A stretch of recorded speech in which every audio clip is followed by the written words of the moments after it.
to pitch this live in person, platform, the world melts and San Francisco declares a state of emergency through COVID. So, needless to say, we did not win that.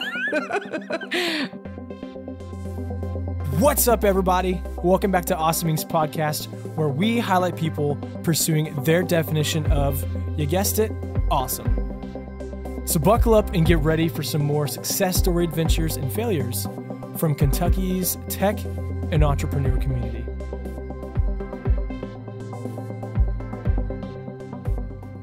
Hey guys, thanks for tuning into this episode of Awesome Inc.'s podcast.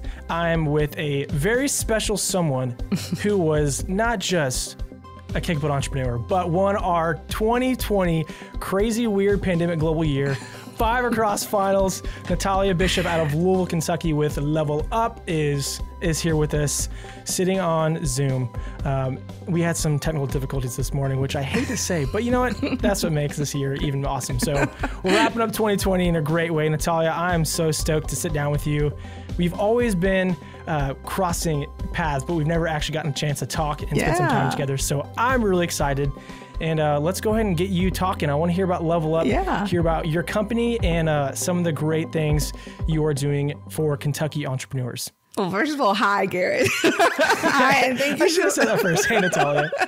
Thank you so much for having me. I'm so excited to be here with you. First of all, we always cross paths, never really get to hang out and talk. So I'm super pumped to be able to get to know you a little bit better this morning. And thank you for spending some time with me a few minutes this morning talking about Level Up. And I'm just really grateful, first of all, for the work that Awesome Inc. is doing and what you guys are doing in the community here in Kentucky and helping us sort of, just keep trudging forward. You've been doing it for many, many years, so you're not new to this. But for those of us who are new tech founders, it's always just so encouraging. You guys' vibe and how you bring, everything to life. And we're super excited to have won 5 across this year. I'm here for it. Thanks for the kind words. Yeah, we appreciate it. And it can exist with people like yourself. And also for people being flexible. I mean, what the heck? You met us at a ballpark in the middle of summer, and then you were pitching from maybe your kitchen, your office, wherever, in December. So it's been a goofy year, to say the least. Yeah. Got a bat out of it. That is true. Really, that is a pretty special memorabilia piece. That's Absolutely. Great. So, but no, as you mentioned, I am the founder and CEO of Level Up, and we are actually a modern education company. So we are helping women gain skills. We're doing that through live classes and an app that's delivering what we call burst style learning. So it's learning in 10 minutes or less, straight on your phone, anytime, anywhere. Right now we have amazing live online classes that anyone can sign up to teach. So if you have a passion or you're really good at something, a skill that you want to share with others, you can sign up to teach in our platform. And then our courses are really super affordable. We do have a women focus, but anyone can join, and you can learn anything from how to bake cookies and decorate them all the way to financial literacy, sexual wellness, entrepreneurship skills, how to grow a business, how to start a business. And it's all basically crowdsourcing knowledge. So very exciting. So burst style learning, man, that is something I don't think I've ever heard of that, but it makes a ton of sense. And especially with the way things have been this year, I know it's been tough, and I've heard some very both train wreck style stories, but also some really cool stories from all this like NCI, non-traditional learning that's going on with schools and adults and workplaces. So very cool to hear about your company. What gave you the idea to do burst style types of subjects? So we started, I don't know if you know this, we actually started as a lifestyle company about 4.5 years ago. We were actually launched out of Louisville, and initially our classes were just put on by us. All the logistics were, we just hired teachers out to do this. And we actually went to Lexington for about a year, actually. And before we decided that we wanted to scale it, because we were doing so well selling these classes, and decided, hey, you know what, there's something here that we could do and scale this, and there's definitely a product market fit. And so we rolled back the Lexington market, scaled back Louisville, and decided to put like all of our focus on building the platform itself and figuring out how to automate, how to, scale this and pull all the levers in the tech to scale this at a really rapid phase. So the whole nugget was going to be this live in-person classes, right? And we are set to launch. We've won this competition in South Bend with SoCal Ventures and Elevate. We're in San Francisco in March. Oh, I'm sorry. It was like late February of 2020. And the day we arrived for this like grand competition to pitch this live in-person, platform, the world melts and San Francisco declares a state of emergency through COVID. So, needless to say, we did not win that. But it did give us the push for the pivot, right? Immediately, because we decided, okay, this is still a great concept. This is still something that we know it's very much needed. And so how do we translate this into live online? And so that gave us the initial idea. So we took the month of March and April to rework the tech and make sure that we had everything in place for a live online platform instead of a live in-person platform. And so we relaunched in May in that capacity, where we have teachers now from literally all over the globe teaching classes. So very exciting there. And then in the process of building this, we decided, what about a second product for when things start, getting a little bit crazier in your life? And a lot of us women and parents, we just don't have the stamina or really the time to sit down for 2 or 3 hours. We realize we're missing a segment of our market there, because we had a lot of people that were younger, that perhaps have a little more time, that could sit down and do, 2 hours at a time, an hour and a half at a time of learning. But now we're all zoomed out. Now we're all like, okay, we're done. Like one more thing for an hour and a half. I don't know, man. So, I'm right there with you. Well, we just, like it's a lot. And so it's like, well, what do we do about that? And can we create courses that are deliverable in smaller chunks of time and what we call bursts, and are still as effective? And what are the pieces of this live, whether it's online or in person, that are really making it work, and why people keep coming? And so we distill that sauce. And the most important thing I think that we do really exceedingly well is how we are able to bring community back into the product. And that's, I think, a huge differentiator from a lot of the other platforms that are out there, is that there's still a lot of community around what we're doing. And we keep people sort of engaged and supported through the entire process of learning. And so that's how Burst Style sort of was born. And the term, you were asking why Burst, right? And so there is a thing in adult education and in education in general called chunking, which sounds horrendous. I love it. This is like, from a marketing perspective, we were like, no, this is not going to work, man. So we actually have an amazing, one of our staff members, her name is Pearl Pilbeam. She is a learning designer, PhD out of Arizona State. Just kudos to her, because she coined the term burst style. And, she has been helping us sort of put together this amazing way of learning that we've coined now. So, I wish I would have had a notepad with me the whole time. For those of you guys listening, Natalia and I, we're making so many gestures on our call, but you can't see it, unfortunately. And you said a couple of things. And my first one is, the chunking term. I'm glad you guys did not stick with that. I mean, it makes sense, but it is so unattractive to. It's like, no. I used to watch a TV show back in my day, and there was this funny bit when someone was making salsa, and he was being instructed by some like CD or cassette player, and the guy was like, "You are chunking that tomato," and the guy would like repeat every step. And when he said that, I instantly thought of that TV show. No, we're not chunking anything. I hope not. But really cool with what you're saying about the style of learning. I know nowadays, again, a lot of people have had to adapt with the different ways to communicate, with what you're saying. That's what a lot of influencer marketing and whatnot they've done. They've either gone to a platform like TikTok or they've gone to Instagram Reels, and they're teaching the same bits. One of my good friends is a pastor, and he does the same thing on it, or he did the same thing on his church's Instagram for a while. Weekly Wednesday wisdom things. So that's cool to hear that you guys you're doing this and you're giving people the ability to say, like you said, oh, I make the best cookies in the world. Here's my recipe. Yeah, I think it's also interesting to realize with COVID specifically, so many women are exiting the workforce. And it's actually 70% of the people that are exiting the workforce right now are women. And that's going to be a huge impact in our gender GDP gap down the line. And so what we're hoping to do is not only provide those people that are leaving the workforce that have a skill, a way to create additional income in the meantime, but also people to learn those skills. So when it is time to go back to the workforce, they're able to do so in a way that helps them regain, or like this time isn't really fully not wasted, but like lulled, right? Like where you're not doing really much. So, and there is a style for everybody.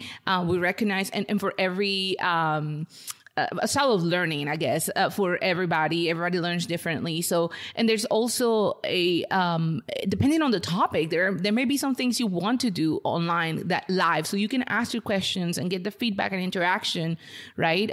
If you have a burning question, if it's a deeper subject that you really want to get into, but there are things that you can self-pace through and that you may choose to do so. And so that's why we're sort of handling this entire spectrum of learning into what our products are. I was actually going to ask you, what problem do you feel like your team is solving? And you just said it. So many people are leaving the workplace and trying to find alternate means, A, to make a living, also B, how to not be super bored. And again, everybody wants to be learning, whether we know it or not. And when you can be a student to, again, we'll stay on with this cooking topic, to like learn how to improve your cooking game. Like that's going to benefit so many people as yourself. For sure. One thing you mentioned is, how do individuals leverage your platform and make a living from that? Yeah, so we actually have one of your Awesome Inc. Peeps, and you can ask her, is actually one of our teachers. So she does watercolor, and she decided to just teach watercolor classes. And so what we do right now is we take a small percentage of each ticket sold in our platform, and we give the teacher all of the tools to be able to put their classes online, market them, et cetera, and cross-pollinate audiences with all of our other teachers. So it gives them the advantage of, it wouldn't be something like if you created an Eventbrite and just were on your own, right? You have this advantage of cross-pollinating audiences, of community support. We handle all customer service. We do all the, tech piece. And so we do take that small percentage piece, and that's how we make money. But for our individuals, we have teachers making, over $800 for one or two classes a month for an hour, of their time. So it's really exciting to see these women sort of kind of take control of their own destiny in a way, and say, you know what, I'm out of work, but I'm going to do something this way. And it's just rewarding when you get that community feedback of like, hey, thank you for helping me through this and all that. I think that's the best part of the job in general. That is so stinking special to hear. And yeah, I'm not surprised to hear about our team member who's using her talents to teach classes. That's so cool. To me, This sounds like a nice mixture of, what was I just thinking? Like a master class meets live seminar / like a social media thing. So it's cool that you get to have some conglomeration where it's really readily available to people. Like I love hearing that. Absolutely. I think what our aim is, if you think about it, most people, like learning just stops when you're in your early 20s, and it's such a shame, because where's the curiosity go? And think about the last time you thought of learning something for the sake of learning it, not because it was going to advance your career, or just because, you had to for whatever reason, just for the sake of learning it. And the confidence that it builds when you actually master that skill, right? When you actually get it right, and it makes you feel like you can do anything in a way, right? And so it's like, if you can bake cookies, why couldn't you learn how to code, right? Exactly. And so on and so forth. And that's what we want to continue to let people explore, particularly women, in a safe way that feels, we like beautiful things, that feels beautiful and grounded, and with teachers that speak your language and understand the questions, where you don't feel like you're being dumb by asking something, or that you're going to be with a community that supports you being curious and the learning of whatever it is that you want to master, whether it is, and I think as humans, we have, we're kind of like onions. We have all these layers, and some of them are deeper than others, right? And so, like, I am one of the reasons why I decided to do this is because I'm an animator. Like, I actually do animation and drawing, and I enjoy, cartoons, if you think about it. And so for me, I love the creative piece of drawing, but I also always wanted to learn how to throw pottery. And the first 3 tries I got through a level up class, I failed utterly. And it was such a meaningful exercise in, what happens when you don't have full control and your clay just decides to do whatever it decides to do. And it built my confidence to actually get it right and keep going and keep going. And I can see some of those skills translated into my work, into my daily life, into my life as a parent and as a wife. And so for me, it's like I want to explore my curiosity until I'm extremely old and can't do it anymore.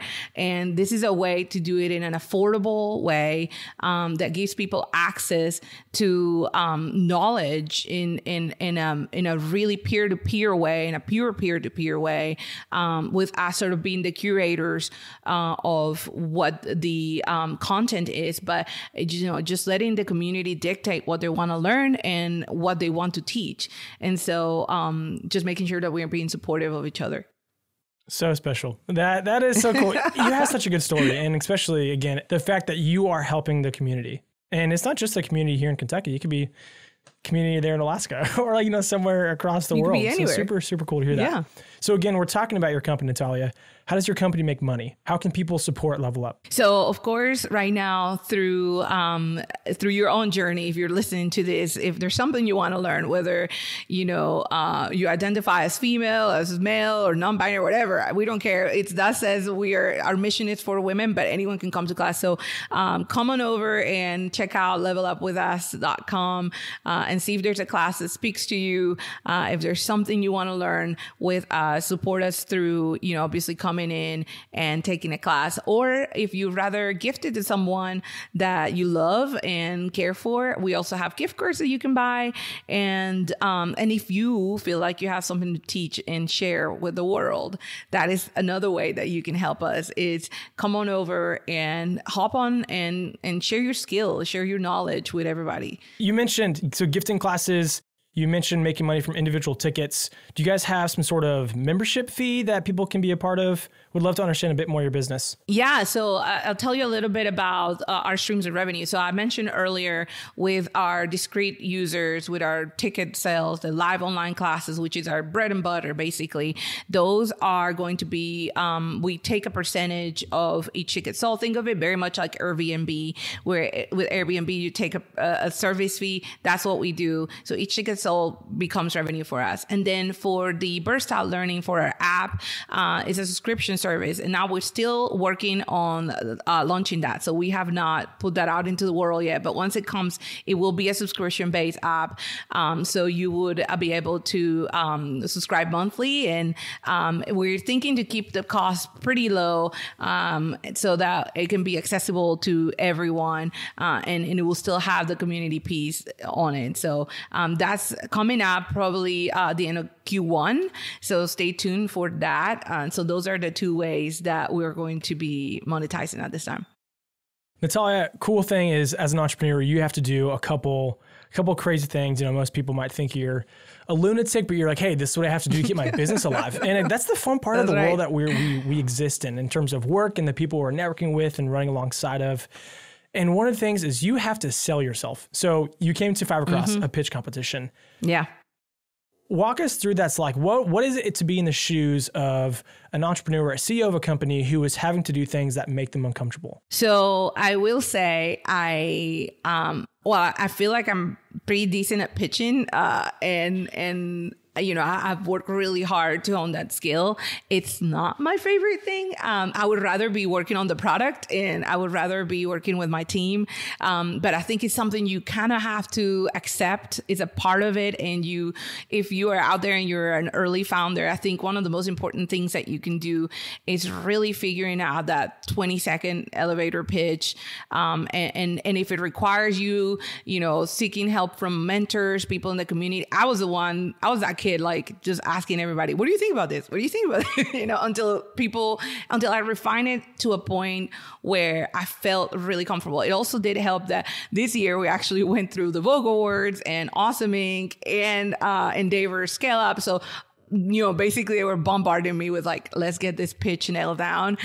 So I feel really good about that. But yeah, if you're out there and you have a problem that you want to solve, you're really honing in on that 20-second solution, and how you can pitch it in a way that's compelling is really, really, really helpful.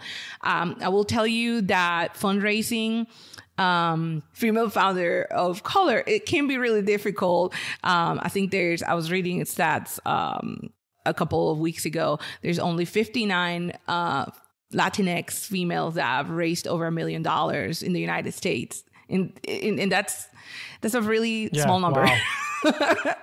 And so, you know, there are things that you know that are biased, but I think if you have a great product, if you have a community that supports you, such as I have, you know, it can definitely be done. So one thing, if you are a founder that comes from maybe an underserved background or an underserved community, you know, those things, the stigmas are going to be there, but you have to move past that, and you have to, you know, understand that you may have to work twice as hard, but it's okay. Like, be resilient, stay there, you know, surround yourself with community and people that care about you. So when you don't feel like you can keep going, they're there for you and they lift you up and, you know, and sort of stay with you. Don't lose faith in that, because I think that's the hardest part when you're like, okay, you know, that's such a small number. Who am I to be 60, right? Who am I to be number 60? And for me, it's like, okay, if my community is behind me, I can do this, right? I can do it. So those are the things that I would say, kind of, if you're in the trenches, just keep on keeping on and seek people. Don't be scared of reaching out and saying, hey, I'm struggling here, right? I need your help with XYZ. I almost didn't, funny story, I almost didn't apply for Fibercross. Yeah, I had to get pushed to apply to Fibercross. And kudos to my friend Carla Deering, for pushing me hard on that. And so sometimes you do need your community to say, hey, like, you got something great here. And don't be silly and keep going. So yeah. That is special. Thanks for sharing that. Yeah. We admire Carla. She is wonderful and so crazy. When you said that, I made an expression and you laughed and people couldn't see it, but yeah, I was surprised. I didn't know that. So wow, man, that is so cool to hear. And again, Natalia, what I've thoroughly enjoyed about our time together is you keep reiterating community, people, helping. And that's what I feel like a lot of people who have done well this year, they've realized that, hey, when I help other people get what they want, help them succeed, in the end, I'm getting what I want as well. Yeah. And you know, that is so special. And yeah, as we're wrapping up our time together, I was literally going to ask, hey, what's a piece of advice you would give to someone who maybe wants to start their startup or become an entrepreneur or something of the like? And you just shared it. I will say one more thing around that, if you can, Garrett. I think I heard this advice from this amazing person who it was an executive at Nissan, and you know, this was like a few years ago. It may have been like 7 or 8 years ago when I was still doing photography, which was my first experience as a business owner. And he said to me, success is when opportunity meets preparation. And it really, really stuck with me. Through Level Up is my fourth attempt, really, and my fourth idea, my fourth solution. Things are going to start coming to you in entrepreneurship and the way that entrepreneurs see the world. It's kind of like a muscle, right? It's a muscle you have to exercise. And, even if you just do it on your own, in a little notebook and you're writing your solutions, start with that problem and write it out and just go for it. Like, I'm not saying leave your full-time day job and go for it. I'm saying start working on your muscle in whichever capacity you can. And it's going to take some time and it's difficult, but it can be done. Just, you have to go. Do not wait until it's perfect. Do not wait until it feels just right, because you'll never go. It's kind of like falling in love. Like, sometimes you just gotta go. Oh, that's good. We're gonna put the bookmark right there, Natalia. That was special. That was also spicy to be at the end.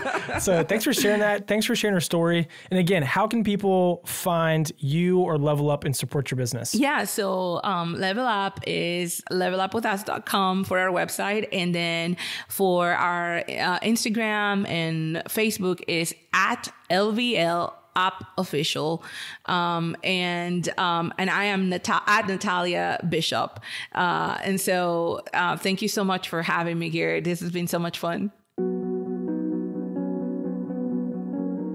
Well, that's it, guys. Thank you so much for checking out this episode of Awesomings Podcast, and another quick thank you to Lee Rosevere and a few members from our community who provide the music that you hear in this show.